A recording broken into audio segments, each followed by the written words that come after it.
Well, welcome back everyone to the 48th episode of the Tundra Cast. And today's Tundra Cast, we got a very special debut. We got Mr. Jimmy on. Hey, happy to join, guys. Happy to be a part of the podcast.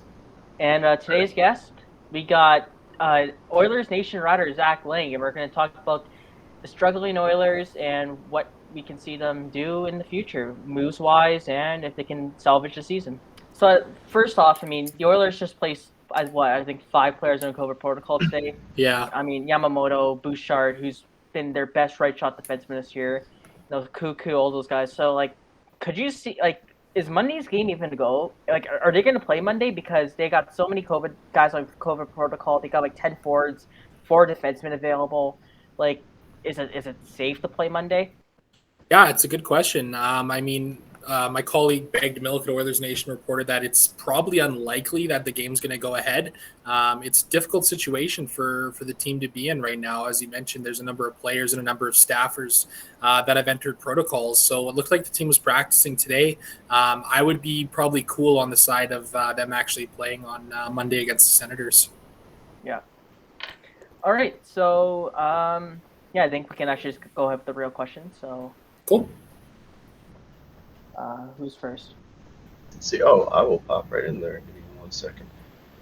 So, Zach, I first want to ask, having you on here, and you come from Oilers Nation. How did you get started there? What was your introduction into there? So it actually goes back a long time for me. It kind of dates back to high school. I grew up playing football in high school, and I ended up suffering a really serious concussion and neck injury, and kind of derailed my playing career and my dream to kind of get into football professionally. And it was kind of at that point when my hockey fandom, in a sense, kind of flourished to a new level. I kind of realized I could write about hockey for a living and stuff like that. So I started writing for a number of different Oilers sites. So I wrote for a website called JSBM Revolution. That's where I kind of got my kickstart, and that was with Bagged Milk, actually. And it turns out that he actually knew my older brother from high school in the Edmonton area. So we kind of had this interesting sort of connection right off the get-go. And then years later, I just kind of kept grinding and working for a number of different websites. I worked at Copper and Blue, Beer League Heroes, Oil on White, and a couple other little writing spots that I had as well along the way. I went to journalism school, and then it was in 2016 when the Memorial Cup was in Red Deer. And just by happen chance, I managed to get media credentials through some connections that I had for it. And I covered the event for 2 weeks out of my own pocket for a couple of the websites that I worked for. And not long after that, Bagged Milk reached out to me and said, hey, man, we want to bring you on the Oilers Nation team, kind of doing some news stuff for us. And it's kind of just flourished from there. So for years, we kind of wanted to turn this into a full-time job. And I was born in St. Albert originally, grew up in Calgary, and then 2 years ago, my girlfriend and I moved up here to Edmonton, and I took on a full-time job as the news director for the company. So it's been a great journey. I'm really thankful for where I'm at, and super happy to be working for such a great company. And how'd you get started Daily Faceoff? So it was kind of a natural progression for us. So Daily Faceoff has been one of the Nation Network entities for a long time now. And it's solely been, up until really the last 2 years here, a fantasy hockey site. So we kind of had a goal to try to turn it into more of a news site as a whole. And then earlier this year, we were able to bring on Frank Saravalli, who previously worked at TSN. So he's been helping headman all the content over there. So it was a natural progression as it was within the company. So it's been great over there. It's been a great experience, a great learning experience working with a guy like Frank. It's been really cool to sort of see the behind the scenes stuff of the work that he does and all that sort of a thing. So it's been a ton of fun, to say the least. Right. I'll say myself, I had left hockey. I played in high school for a few years, and I had to quit playing for the reason of concussions. And I think, Zach, it's really it shows you that after sports, there is a life after that. Funny enough, I think for you, you went to a different sport, but still, there's always a future after playing sports themselves. For me, it was getting into movies, and I don't know. I just think that's for me, at least, that caught my ear. I think that's really a really beautiful thing. So I'm happy to hear that, man. Yeah, thanks. I mean, it was definitely difficult for me after it kind of happened. I ended up sticking around and coaching in my high school while I was in grade 12. So I was kind of like a cheerleader slash coach of the team. And then Super I senior, coached, baby. yeah, pretty much. Right. And then I coached some minor league football and stuff like that as well. And I kind of found the environment to be a little difficult for me after suffering trauma like that, doing something like football. It sort of became difficult to see some of the other younger players that I was coaching going through similar things, right? So, for me, it felt like I kind of needed to step away from football entirely. And I even lost interest watching it as a fan for a number of years because of all of that. But now I'm kind of like getting back into football and that sort of a thing as well. So trying to balance it all out in the grand scheme of things, I guess. Awesome to hear, genuinely. Yeah, and Who was your favorite Oilers player growing up? Growing up, it was Ryan Smith for me. Yeah. Yeah, he was my favorite. I mean, so I'm 26 years old. So the first year that I really started watching the Oilers was 06-07 when they made the Cup run. And that was because my dad finally let me stay up to watch the games at nighttime. So it was kind of funny how that happened. And yeah, Smitty was the guy that I fell in love with, I think, for obvious reasons. He was a fan favorite in this city. And another guy, too, Tommy Salo, was another guy that was near and dear to my heart. So my first ever Oilers jersey actually was given to me from my aunt, and it was a Tommy Salo McFarlane oil drop jersey. So I've still got that thing hanging up in the closet for sure. and I wish you brought back the McFarlanes. Those are so nice. They gotta bring those back. They gotta bring those back. Yeah, they're beautiful jerseys. Like, even if they just bring it back as a one-off thing, I think it would be a great thing for the team. And have you gotten a chance to meet these guys and have interactions with them? Not really, no.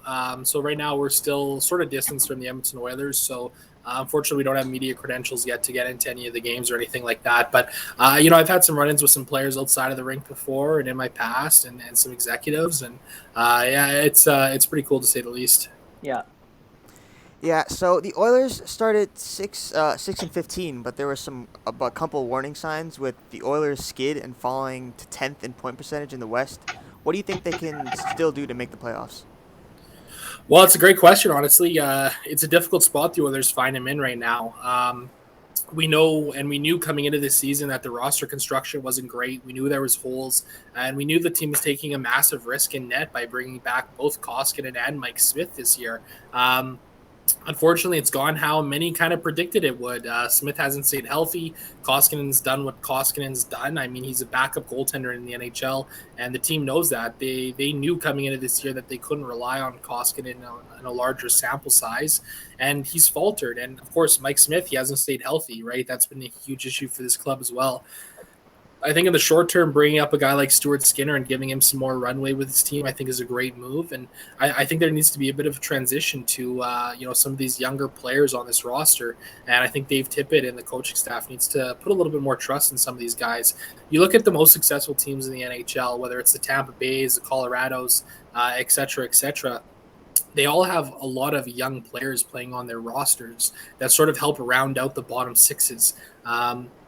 I think the Oilers are a team that rely probably a little bit too heavily on some of those veteran players in the bottom six. The Devin Shore types, the Kyle Turris types, the Zack Kassian types. So I think there's definitely some adjustments that need to be made in hope for this team to be a playoff team. I still think they're good enough. I mean, anytime you got Connor McDavid and Leon Draisaitl on your team, I mean, the sky's really the limit, right? So, but it's going to be interesting to see the way they adjust because there's going to be a chunk of time here now without any games. The thing for me is that because I'm out of the four of us here, the hosts, I'm the only Oiler fan, and even when they were 9-1, I'm like, what? I don't think this team is that good. And even when they were 16-5, I was like, you know what? The 5v5 play is still terrible. The power play is running at 45%. The PK before when they took that major against LA, I think it was like second in the league. I was like, this team really isn't that different from last season. If not, it's worse. If you look at the defense, bringing in Duncan Keith for $5.5 million for 2 more years. Sure, he's been better, but still, you don't give up Caleb Jones in a third-round pick to make that happen. For that, by the way. Even bringing back Tyson Barrie for $4.5, it's mind-boggling because if they needed a goalie, Frederick Anderson signed $4.5 for 2 years, right? And that would have solved their goalie tandem. But instead, Ken Holland rewarded Mike Smith, albeit I know it was a good season, but at the age of 39, he gave him 2 years to $2 million. they try to get Darcy Kemper, but like, a lot of the needs the Oilers need, like a third line center, another top four left shot defenseman, a goalie. It's been the same need since he's been here. Yeah. So like, I get Dave Tippett being fired because I'm on that train. I've always been on that train. But like, Ken Holland needs a lot of blame too, and I don't know if you trust Ken Holland making a big trade at the deadline. Yeah, and I don't think you're wrong about that at all. And that's where part of the equation comes into play as well. Not only did they have $23 million in cap space, they also have like negative cap space right now in season because of these moves that he made. Why was there a need to give Cody Ceci such a long contract and so much money? Why does Tyson Barrie need $4.5 million? The Oilers know what he is. He's a power play specialist who struggles at 5-on-5, especially when you got a guy like Evan Bouchard on your right side defense too. You traded away Ethan Bear in order to allow Bouchard this extra runway, but you're not utilizing him in the best possible way. You're absolutely right. It's going to be a difficult next month or two.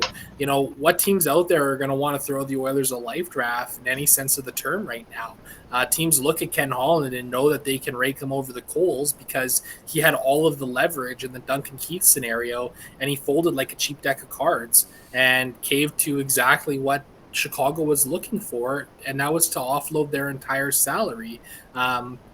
Granted, in the grand scheme of things, I don't know if Chicago's too happy with it now because they paid Seth Jones, a Brinks truck full of money, and it's, Seth Jones, right? But on the Oilers front, it's a difficult position for the team to be in right now. And you have to question, Ken Holland has clearly been a very good general manager in the NHL in the past, but in his time here in Edmonton, he's shown that he's not as great as he maybe once has been thought to be. There's been a lot of trades where he's overpaid. There's been a lot of signings where he's overpaid. It's a frustrating situation to be in as somebody who has watched and followed this team for quite a long time. Yeah. And I just want to go back to Stuart Skinner for a second. And do you really think that he can take the reins as a starter at this point, or is it just a matter of necessity at this point? Well, I think it's a little bit of both. I mean, I think Stuart Skinner is a very good goaltender. At the end of the day, he's got like a .916 save percentage and a 2.7 goals against average, which comparative to Koskinen and to Smith, that's the best goaltender on the roster right now. I harken back to a couple of years ago with St. Louis and what happened with Jordan Binnington, because St. Louis found themselves in a situation that the Oilers are in right now. It was December. They were all of a sudden, on the outside looking in, and they recalled Jordan Binnington and gave him the reins, and he kind of ran with it. Now, am I saying Stuart Skinner is going to be good enough to take the Oilers to winning a Stanley Cup? I don't think so. But I think at the very least, he's going to give you more competitive minutes right now than a guy like Mikko Koskinen or a guy like Mike Smith could. And I think that the Oilers need that. They need to show some confidence in some of these younger guys, and I think Stuart Skinner is a great example of that. I agree. So on Dave Tippett, it's 11 straight losses for him, and the team is 2-9-2 in their past 13 games. Those 2 wins over Seattle and Columbus, but Glenn Goldson was behind the bench for those games. And what I noticed from those games is that they just looked more energized. The bottom 6 actually played minutes, and he actually did something for once. So, could we see Tippett fired within the next couple of days? Like, I know there's the report by Emily Kaplan that, they could make a decision after the Ottawa game, if that even gets played at this point. So do you think he's on the hot seat, and should they consider a coach like Claude Julien, whose teams have always had great possession numbers, or is it finally time to give Jay Woodcroft and Dave Manson the reins on the coaching staff? Yeah, it's a great question. I mean, honestly, if the Oilers were going to fire Dave Tippett, what's one game difference going to really make in the grand scheme of things? I think if they were dead set on firing Dave Tippett, they would have at this point. Could it still come Monday if the game's played and a loss? Yeah, it absolutely could. I think I'm probably cooling a little bit on the realisticness of that happening at this point in time, which in a sense is frustrating because I think that there's some major flaws in Tippett's game, and it's especially hard to look out west and see what's happening in Vancouver with Bruce Boudreau and how energized that team became after he took over the reins there. Do I think firing Dave Tippett is the right move? probably in the grand scheme of things, yes. I think it's time for Jay Woodcroft to step up, and I think they've been grooming him to do exactly that. Dave Manson, you look at the work that he's done with the young defensemen that have come up in Edmonton in the last 3 or 4 years. It's been impressive. Caleb Jones, Ethan Bear, Evan Bouchard, right? You even look at the few minutes that Legason and Nemalainen have played. Even Broberg, to an extent, has looked well in some short bursts. So, I think it's time to make that move, whether it's at the end of the season, it might be, because we got to remember too, Dave Tippett's in the final year of his contract as well, right? So the Oilers have to make a move, a bigger picture move for this team, and it's a big decision this offseason. I think for Dave Tippett to really have security moving forward, he would have to do something like winning a couple of rounds in the playoffs, right? You're going to have to win a round or two at the very least if he wants another contract. And I just don't know if that's super realistic. He's 1-7 in the playoffs here in Edmonton so far. He's had more than enough opportunity as a head coach to show what he can do in the playoffs for this team. And, twice the Oilers have fallen flat against Chicago and Winnipeg, two teams that the Oilers really should have been a lot more competitive in those series. So right now, I'm not sure if it's going to happen or not. I think if they were dead set on it, it probably would have happened at this point already. The thing that frustrates me about Tippett is that, even in the Toronto game, right? He was putting out Kyle Turris on the first power play instead of Jesse Puljujarvi, and Zack Kassian was out there with the final minute. And it goes back to your point about letting the young kids, run it, giving the young kids more opportunities. Like Cooper Marody, I 100% assure you, he'd be better than Kyle Turris or a Devin Shore, but it's like they're so reluctant to give them minutes. Like Tyler Benson, when he finally got minutes, he did something. He had a beautiful assist on Ryan McLeod's goal against the Rangers, and yet, when they make a mistake, they get benched. But when, the veterans make a mistake, they just keep on playing him. Yeah, absolutely. This is what Dave Tippett is as a head coach. He's a guy who loves his veteran players. It's frustrating to see it happen. As I kind of mentioned earlier, you look at a lot of the successful teams. I keep looking back to Tampa Bay, right? They had Braden Point playing as a rookie in their top 6, and they made a lot of noise doing that, right? Why isn't a guy like Ryan McLeod getting that kind of a runway? When we look at McLeod, what he's done, his expected goals against numbers are the best of any forward that plays regular minutes for this team. Doubly so considering you look at the bottom 6 that's been just caved in like it's never been caved in before. It's frustrating to see, but again, we look at Dave Tippett and his coaching style. He's always favored the veteran players, and that even goes back to his time in Dallas and Arizona. He relied heavily on them. But for this team right now, they got to be willing to move away from that. They got to get creative and try something else. It was like Devin Shore playing top 6 minutes in that game. I can't remember who it was against, but he ended up playing more minutes than Jesse Puljujarvi and Ryan McLeod and this sort of a thing. It's head scratching, and it doesn't make sense to me as somebody who has followed and covered this team for a very long time now. Which is probably why Mike Babcock's probably not too much of a great option, because he does the same thing. Yeah. So absolutely. No, absolutely. You're spot on with that. It would be just another retread, so to speak, and I don't think that's the answer for this Oilers team right now. You look at what happened in Toronto, the falling out that he had with the younger players there, like the Mitch Marners and the William Nylanders, and even Tyson Barrie to an extent. You look what happened there with him. I don't see Babcock being anything more than just another Dave Tippett for this organization, and an organization that needs to get different. And one more thing about Tippett, it really pissed me off that he calls out Mikko Koskinen and he doesn't call Mike Smith when he has a terrible game. It's just frustrating that he has favorites, and I get he's frustrated with the team, but there was no need to call Mikko Koskinen. Even if he does, he's not gonna do that with Mike Smith. Yeah, absolutely. It's frustrating to see that play out in the media the way it is, because the truth of the matter is that's a conversation to have behind closed doors with your goaltenders, not to lambaste them in the media. You can't help but feel for Koskinen too, because he's put into a difficult situation in his own right. He knows that he's struggling. He knows he's not playing very well. And to have the coach come out and make comments like that in public when, you look at what like what Tippett said about Mike Smith 2 days later against Toronto. Smith was just as bad in that game as Koskinen was in the game against the Rangers. But in the Toronto game, it was a bounce off. The puck bounced off the backboards, and on the first goal, and then there was another one where it deflected off of two guys and in. You don't hear the same kind of comments made about Smith, and it's definitely a confusing situation to say the least. Yeah.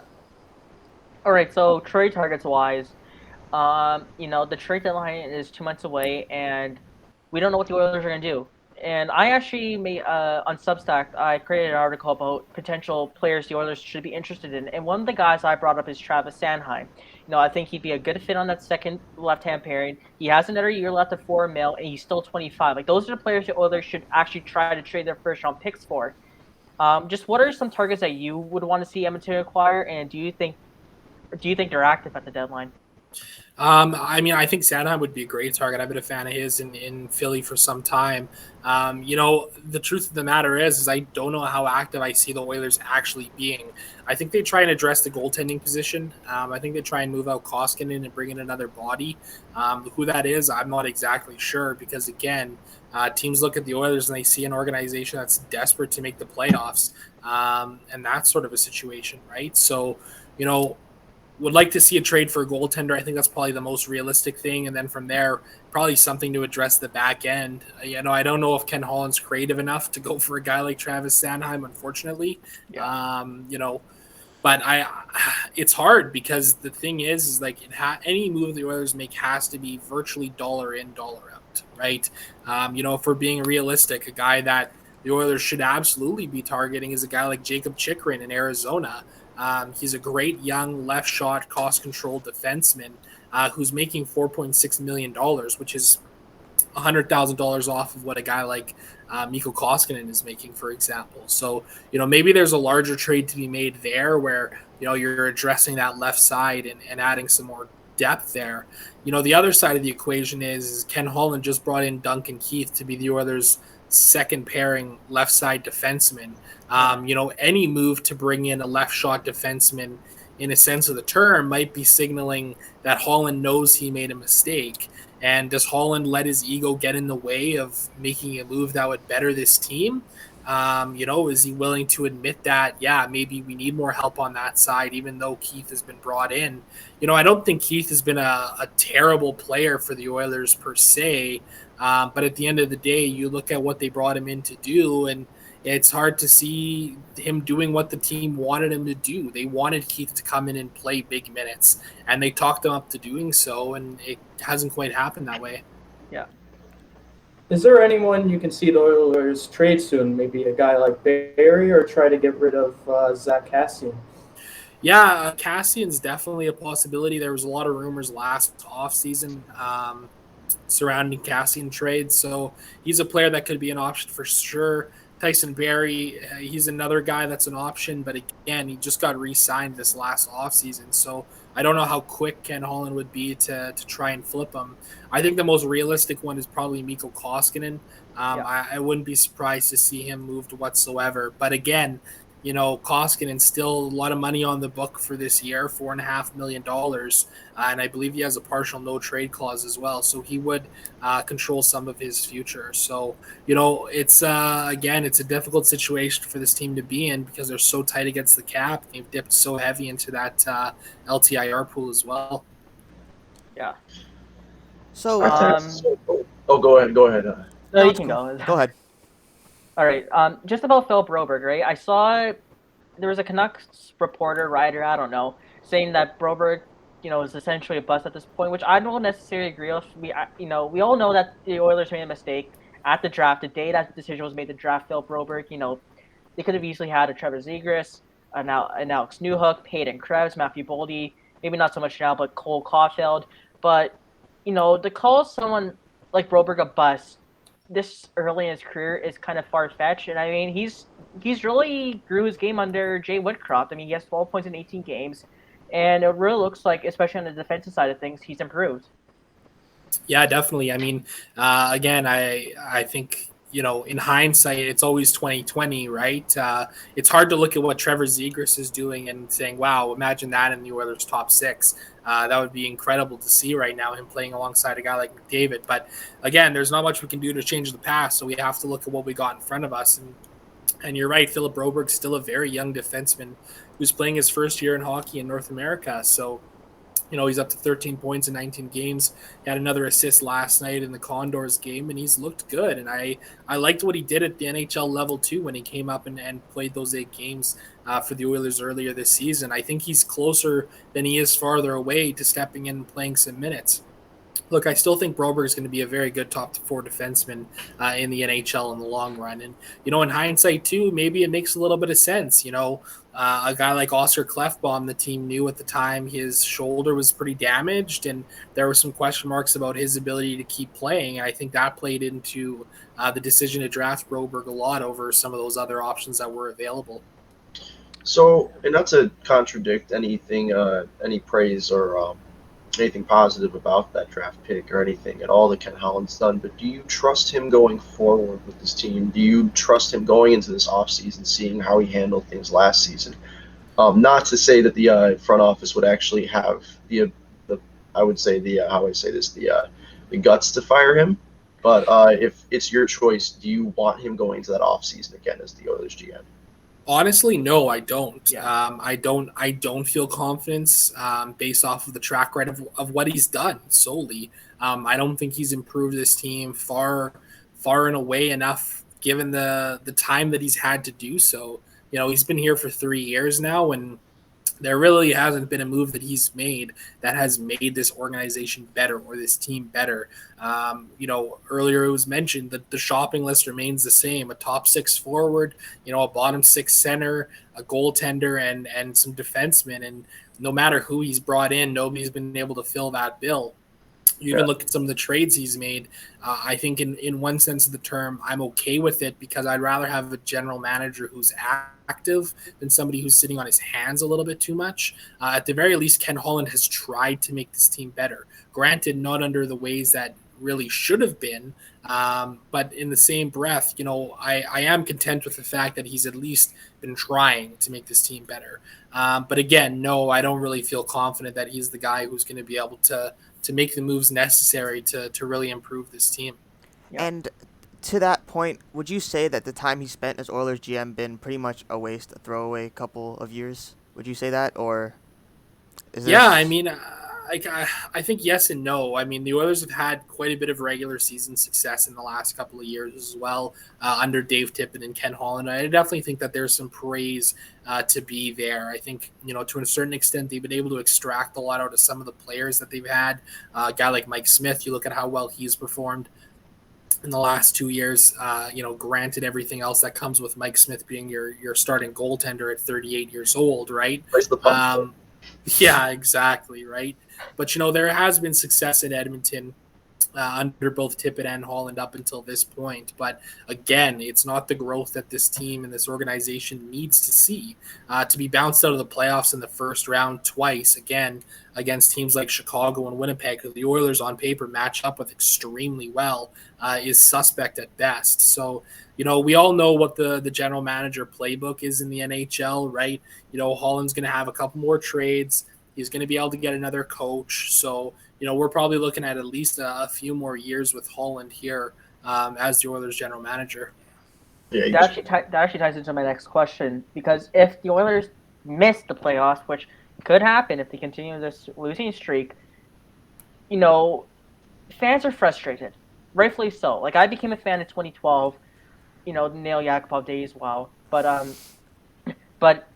lot of fans are frustrated. They've only seen the playoffs twice since 2006. You got 2 of the best players in the world, and yet, they're still in a rut.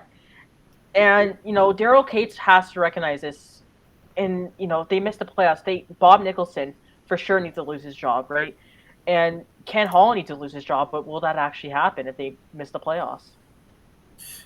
I mean, if they miss the playoffs, anything's on the table, honestly. If the Oilers aren't a playoff team, Nicholson could be gone. Tippett will be gone if the Oilers miss the playoffs. Holland, he could very well be on the way out as well. I think for a long time, this organization has really needed a face, like a full facelift, so to speak. I wrote about it last week at OilersNation.com, kind of looking at, hey, all of the guys that the Oilers have hired in the last 12 years here have been friends, basically. Boys club, man. It's the old boys club, and the organization has said, oh no, well we're moving away from that. We're getting away from that. Tippett is probably the furthest step away the organization's tried to make in the last number of years. But even Tippett has connections to Bob Nicholson back to days working at Hockey Canada. Ralph Kruger and Dallas Eakins were really the two last true outside hires, but those guys coached a total of 161 games behind the Oilers bench. And now you look at what Eakins is doing in Anaheim and the value he's extracting out of the players that are there. You look at it and say, yeah, it's probably the wrong or the right coach just at the wrong time. So, in the grand scheme of things, if the Oilers miss the playoffs, I mean, anything is on the table. Yeah. And now the Oilers obviously have to be making moves to improve their team, but moves just based on like the old school hockey where you just watch the player and you think, is that okay for our team? That doesn't really work anymore. Well, it does work, but to an extent because of the addition of analytics to the spectrum. And do you think the Oilers at some point, with Ken Holland at least, will they be able to embrace analytics?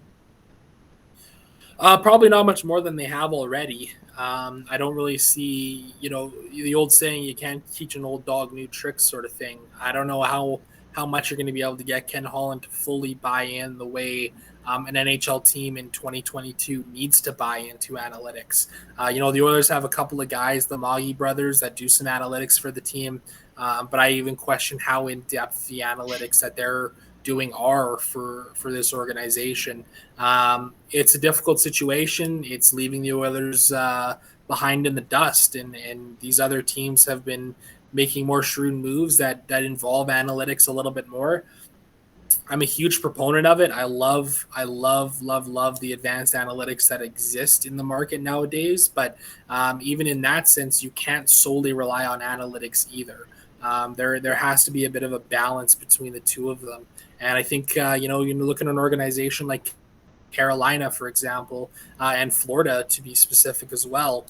Two teams I think that have done a great job in balancing the need for, the quote unquote eye test as well as the analytics that exist today. So you're saying that it's there's going to have to be a move in the front office before the Oilers are able to move into the new age of analytics and the eye test combined? Yeah, I think so for sure.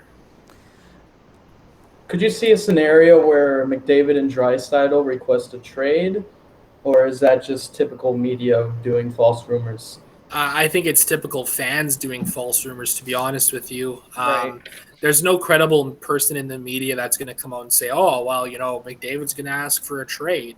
That's all hearsay. And I think it's just a lot of stuff that exists in the echo chamber of social media and the echo chamber of Twitter at times, right? Look, I mean, take a look at a guy like Alex Ovechkin, for example, right? It took him like 12 years, 15 years to win a Stanley Cup to really truly be competitive. How many times did you ever hear of Alex Ovechkin wanting a trade out of Washington? You didn't, right? Dude, like Ovechkin's been traded like 6 different times. We just don't see yeah, exactly, right? Like even Joel McGill, he didn't make the playoffs until he's 26 years old, and during that time he's won a couple of Hearts. It took him a while for him to make the playoffs. Even Mario Lemieux didn't win a cup until he was 27, 28 years old. Yeah, absolutely, right. And I think, there's the market here in Edmonton that is, in a sense, used to young players winning cups. You look at the dynasty of the 80s, right? Gretzky, Messier, everybody that was on that team, they were all kids still winning cups, right? But the NHL is different than it was then. It takes longer for teams to build, unfortunately. It takes longer for teams to take those steps. Look, McDavid and Draisaitl, they signed very long-term deals here for a reason. Darnell Nurse just signed an 8-year contract extension, 7-year contract extension. These guys are committed to this team, this organization, and this city for the long haul. And I don't really see that changing. In the same sense of the term, could there come a point in time where maybe something like that happens? I mean, anything is possible. Gretzky got traded, guys. At the end of the day, anything truly is possible, but I don't see them being eager to leave Edmonton anytime soon. Yeah. And just one question I was wondering, do you think McDavid is obviously by and far the best player in the world, and it's not really close. Would you say that Draisaitl's the second, or is there someone else? Yeah, I think you can very much make an argument for him being the second best player in the world. I think his game as a whole has definitely become more well rounded, and the offensive power that he comes with and brings to the table every day, almost in a sense, can outweigh some of those defensive deficiencies that still exist in his game. So maybe he's not the second best player in the world, but there's no doubt about the fact that he is a top 5 player in the world when it comes to hockey. And one last question to round it out: do you think that do you think that they win this core? And do you think they have a guy like Darnell Nurse, McDavid, Draisaitl? Do you think that there are other, like a number one defenseman they have to add, or do you think this is a core that they can win with and just build around? Yeah, I think this is a core that the Oilers can win with. I think when you look at the true core pieces, we talk, McDavid and Draisaitl, Nugent-Hopkins and Puljujarvi up front, and on the back end we go Darnell Nurse and Evan Bouchard. Those are the guys that check all of the boxes for what you need in the top end talents for an organization. The problem is for the Oilers is they've been inept at filling out the rest of the roster around those players. The Oilers need to find a true stud number one goaltender who can be very good for a long time, somebody who's still younger, somebody who's on the cost-controlled side, hopefully, and they need to legitimately build out a good bottom six for this team. And that starts with making moves like playing Ryan McLeod more, playing Tyler Benson more, calling up Cooper Marody, and giving these guys the longer leashes that they truly deserve. Because we see the veteran guys like a Zack Kassian, for example, make more mistakes on a nightly basis than a guy like Ryan McLeod. Yet, which one of the two gets more headway? Which one of the two is out there in the extra minute of the game? So I think that the core that the Oilers have in place will lift a Stanley Cup in this city one day. Like going back to the St. Louis game, like Dmitry Samorukov played 2 minutes. That's unacceptable. I get it. The 2 mistakes he made were bad, but you have to give the young kids the time so they can correct these mistakes. And even during that game, Duncan Keith was terrible. Like he made so many bad decisions. He played more. And going to the goaltending, you had Jesper Wallstedt right there. They had their stud future goalie, and I love Stuart Skinner. And I know, and I'm pretty high on Konovalov too, but you have Wallstedt right there. Everyone's been saying he's going to be a franchise goalie. And then he traded back. And it's mind-boggling that, their number one need heading to the draft was a stud number one goalie. They had it right there, and they just traded back. Yeah, it was a frustrating situation. It was a frustrating move to see the Oilers make. I think at the end of the day, I really do like Xavier Bourgault as a prospect. I think he's going to be a really solid top 6, top 9 winger or centerman for this team in the future. But yeah, you're right. It's hard to sit there and see even a guy like Askarov a couple of years ago kind of whittle away in front of you. Another guy that is projecting to be a long-term starter in the future. The Wallstedt one is probably a little bit more frustrating though, considering the Oilers did trade back there. But again, I do really like Bourgault as a prospect. I think he'll be a strong addition down the road. And is the way for Edmonton to fill out those holes in the team draft young players, or is it just too long to wait for them? And do they have to make moves right now for to fill them out, the holes out? Sorry. Yeah, I think they got to make the moves now. Obviously, you're always looking ahead in the draft and trying to round things out. But the Oilers have a bit of a lack of draft picks this year. Some of that are a couple tied up with the Duncan Keith signing or the trade as well there, because it was a conditional third in Caleb Jones. That conditional third can jump up to a second. So the Oilers don't even have that in their ammo box come the trade deadline here. So I think it's a little bit of both. It's promotion from within, giving the guys like the McLeods that have been the draft picks that longer leash to kind of step in and see what they can do with it. Yeah. And that's all the questions you have today, Zach. Thank you so much, Zach, awesome. for coming here today. Yeah, thanks for coming on. We'll definitely do this again sometime. And hopefully, the Oilers start winning games, because I don't know how much longer I can take this as a fan. Yeah, fair enough. Thanks a ton for having me, guys. I appreciate it. Anytime you guys need a guest, don't hesitate to reach out. Well, thank you guys for watching this episode of the Tundra Cast. And we're going to have a lot more videos coming out within the next couple months. And take care, guys.